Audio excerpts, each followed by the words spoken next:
តែឈឿនគាត់ស្ពាយតែទាពីក្បាលនៅខាងក្រោយខ្នងរួមទាំងកាំបិតស្នៀតនៅនឹងដៃ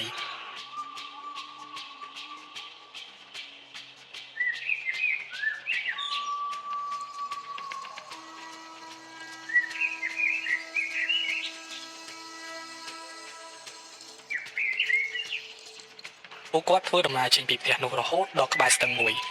រួចពួកគាត់ក៏ឈប់សម្រាកនៅទីនោះដើម្បីដាំបាយដើម្បីហូប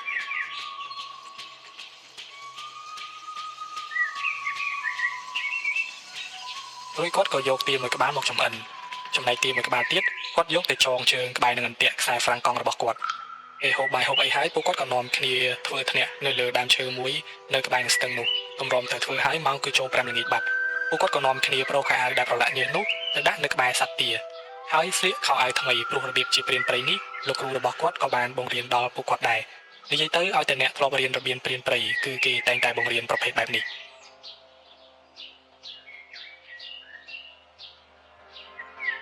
គាត់ថាព្រៃសភាពពេលខ្លះមិនដូចជាព្រៃដែលពួកគាត់ធ្លាប់នៅពីមុនទេ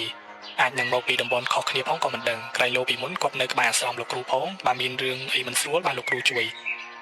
គាត់ថាមេឃកាន់តែងងឹតកាន់តែត្រជាក់ព្រឺឆ្អឹងខ្នងគាត់ថាសំឡេងទីរបស់គាត់ស្រាប់តែស្រែកលឺជាងមុនមិនដឹងថាមានរឿងអ្វីកើតឡើងនៅបន្តិចទៀតនោះទេមួយសន្ទុះគាត់ថាស្រាប់តែលឺសំឡេងហឹកហាក់មកពីចម្ងាយគាត់មិនដែលលឺពីមុនមកនោះទេរហូតដល់គាត់សម្លឹងមើលយូរទៅទើបដឹងថាវាជាហ្វូងរបស់ជ្រូកព្រៃពួកវាបានដើរមកផឹកទឹកស្ទឹងនោះនិងនាំគ្នាលេងទឹកស្ទឹងនោះជាធម្មតា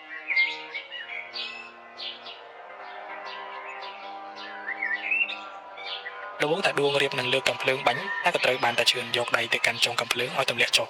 គាត់ថាកុំទាន់អីចាំបាញ់ឆ្លុះវិញតាដួងក៏ដាក់កំភ្លើងចុះនិងនាំគ្នាមើលសត្វទាំងអស់នោះលេងទឹកគាត់មើលទៅសត្វទាំងនោះដូចជាមិនបានខលពីទារបស់គាត់ឡើយឬមួយពួកវាគិតថានេះជាទាដែលនៅក្នុងព្រៃគាត់ថាពេលដល់ពួកជ្រូកនោះទៅវិញបាត់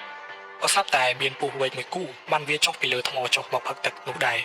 មើលទៅវាដូចជាវ័យរនាមព្រោះពួកវាមិនខ្មៅឡើយវាផឹកទឹកហើយវាក៏នាំគ្នាបណ្ដែតខ្លួនតាមទឹកនោះទៅរហូតដល់កន្លែងកលាក់ថ្មមួយពួកវាក៏ចូលទៅបាត់នេះគ្រាន់តែជាប្រភេទសត្វព្រៃទេពួកគាត់មិនសូវជាញញើតប៉ុន្មានឡើយ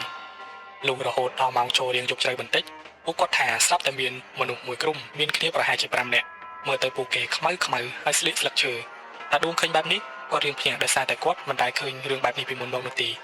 តែយ៉ាងណាពួកគាត់ក៏មិនទៅស្រែកសួរគេដែរពួកគាត់សង្ងំនៅលើថ្នាក់នោះជាធម្មតា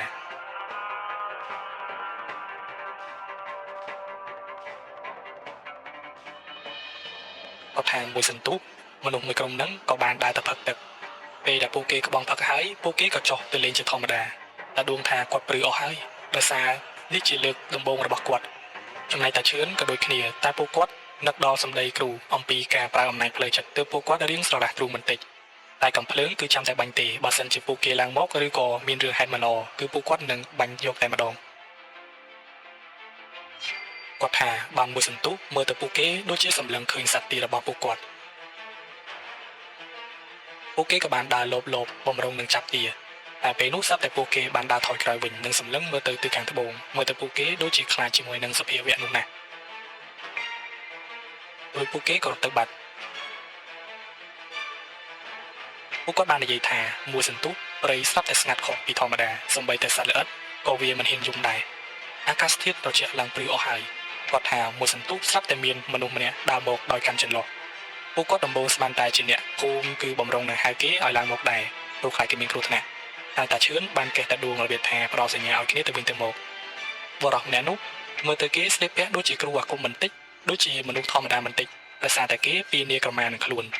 គេបានដើរមកសម្ដៅទៅរកសត្វទាតែម្ដងពេលដែលគេដើរទៅនោះគាត់ថាស្រាប់តែវាបានជាប់អន្ទាក់របស់គាត់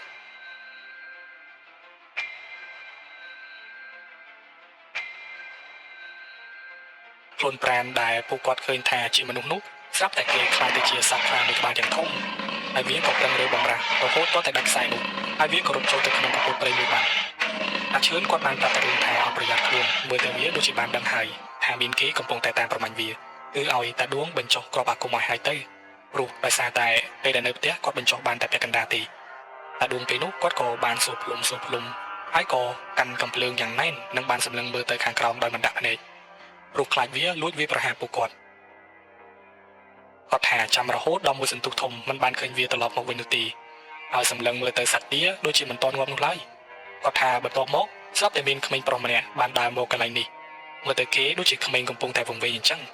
បើតាមមើលទៅអាយុរបស់គេទើបតែ15-16ឆ្នាំទេគេដើរមកនិងស្រែកថាពុកម៉ែជួយកូនផងពុកម៉ែកូនវង្វេងរកផ្លូវទៅផ្ទះមិនឃើញទេជួយកូនផងតាឈឿនគាត់ញញឹមហើយគិតក្នុងចិត្តថានេះប្រហែលជាក្មេងម្នាក់ដែលត្រូវបានខ្លាស៊ីគឺគេជាកូនប្រុសរបស់គ្រួសារមួយដែលពួកគាត់បានផ្ញើរទេះកូននឹងឯងហើយនេះមិនមែនជារូបរាងដែលគេនៅរស់នោះទេព្រោះតាមដែលម្ដាយគេប្រាប់គឺគេបានស្លាប់បាត់ទៅហើយគាត់ដឹងច្បាស់ណាស់ដោយសារលោកគ្រូបានប្រាប់គាត់ថាព្រាយខ្លាឬខ្លាសិលនេះវាអាចក្រឡាខ្លួនធ្វើជាមនុស្សដែលវាធ្លាប់សម្លាប់បានបើសិនជាមនុស្សធម្មតាវិញអាចនឹងគិតមិនដល់រឿងនេះទេគាត់ថាពេលនោះវាក៏បានងើយសម្លឹងមកខាងលើផ្ទះរបស់ពួកគាត់ហើយគេក៏និយាយមកថាបងឲ្យខ្ញុំឡើងដើរមកខ្ញុំខ្លាចខ្លាំងណាស់បងខ្ញុំរកម៉ែពុកខ្ញុំមិនឃើញទេខ្ញុំរងាណាស់ហើយខ្ញុំខានហូបបាយជាច្រើនថ្ងៃមកហើយពេលនោះពួកគាត់មិនបានតបអ្វីទៅកាន់គេនោះទេហើយតាដួងក៏ស្រែកទៅថាអញមិនឲ្យឡើងទេហើយមកពីណាទៅកន្លែងនឹងវិញទៅប្រយ័ត្នអញបាញ់បែកក្បាលលើហើយពេលនោះវានៅតែដើរមកចាប់ដើមឈើនោះទៀតហើយវាក៏បានតោងឡើងមកតែម្ដងគាត់ថាម្រាមដៃជាមនុស្សទេតែពេលវាខ្ញាំដើមឈើធ្វើឲ្យដាច់ស្រាយឈើដូចក្នុងរឿងអញ្ចឹងតាដួងដែលមើលទៅមិនស្រួលគាត់ក៏ដាក់មួយគ្រាប់ផាំងពេលនោះវាក៏ធ្លាក់ទៅលើដីលន់សូដូចមានដំរីធ្លាក់ពីលើមេឃតាឈឿនក៏បាននិយាយថាមិនអីទេអានេះទុកឲ្យអញក៏បានដែរពេលនោះគាត់ក៏បានទាញរូបសូនក្របីរបស់គាត់ចេញមកនិងបានសូត្របាលីគាថារួចគាត់ក៏ទម្លាក់វាចុះទៅខាងក្រោម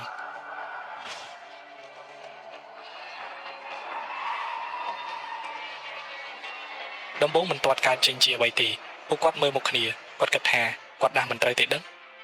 ពេលដែលខ្លាចបានលើមកក្របីមួយក្បាលនោះវាក៏បានចេញមកដូចគ្នាវាក៏បានបញ្ចេញសម្លេងមើលទៅជាក្របីដែលមានរដ្ឋអំណាចណាស់តែមួយអាចថាពួកគាត់នៅក្មេងរបស់ដែលគាត់ប្រើភាគច្រើនគឺពេញកម្លាំង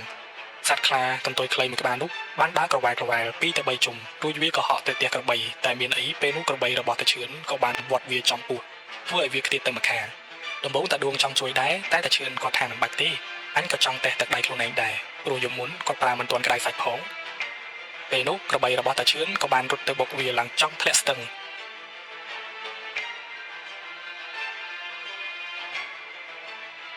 តែមានអីពេលនោះស្រាប់តែវិញ្ញាណដែលស្ថិតក្នុងខ្លានោះវាក៏បានចេញមកអង្គុយនៅលើខ្លានោះតែម្ដងតាឈឿនភ្ញាក់ដោយសារតែគាត់មិនដែលធ្លាប់ឃើញបែបនេះនោះទេតែបើសួរថាគាត់ខ្លាចអត់គាត់មិនខ្លាចទៅតែសោះតាឈឿនគាត់ក៏បន្លត់ក្របីអាគមរបស់គាត់